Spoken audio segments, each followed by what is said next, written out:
Ici, on est dans le studio de la Comète et là, on est avec l'école des mines qui est un partenariat avec le Montfort. Ils nous ont proposé de fabriquer un jeu vidéo à partir du projet qui s'appelle Georges sauve le monde. Le contenu de cet enseignement, c'est de fournir aux élèves des outils pour programmer des environnements 3D temps réel interactifs. Donc ça peut être des jeux ou ça peut être des applications pour d'autres domaines comme la culture, le cinéma. Cette année, le sujet, c'est la réalité virtuelle et le spectacle vivant. Donc l'objet des sujets cette année, c'est de fournir des outils à ces métiers du spectacle vivant pour les aider dans leur métier au quotidien.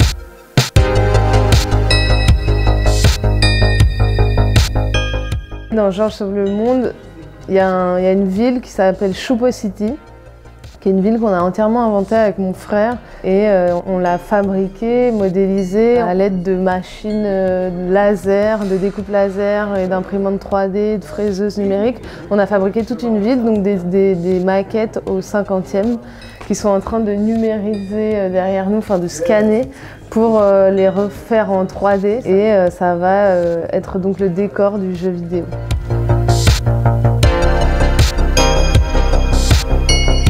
Georges sauve le monde, c'est un spectacle qui raconte l'histoire d'un projectionniste qui projette tous les soirs son film de super-héros préféré, Flashman sauve le monde.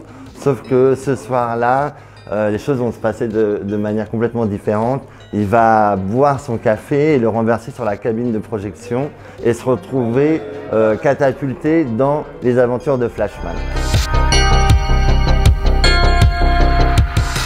Donc on est 5 étudiants de l'école des mines à travailler sur le projet Georges sauve le monde, le jeu vidéo.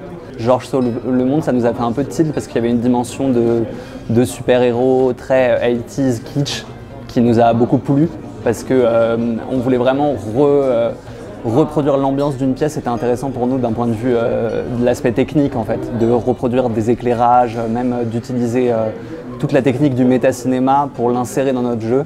Du coup, les 5, on travaille sur des aspects très différents. Il y a Eric qui va plus s'occuper de la modélisation des décors via la photogrammétrie, donc c'est capter en prenant plein de photos les décors pour les reproduire en 3D dans notre jeu. Il y a Marianne qui va beaucoup plus travailler sur le motion design pour animer les éléments de la pièce qui sont intéressants pour nous, par exemple les robots qui vont être les méchants dans notre jeu. Moi, ça va plus être le côté graphisme et l'implémentation de tout ce qu'il y a autour du jeu, donc le menu, le bouton pause, toutes ces petites choses auxquelles on ne pense pas forcément. Et puis après, il y a Ellie et Félix qui, eux, sont beaucoup plus dans la programmation pour vraiment capturer le mouvement, se déplacer, tirer et tous les aspects qui font que le jeu devient un jeu.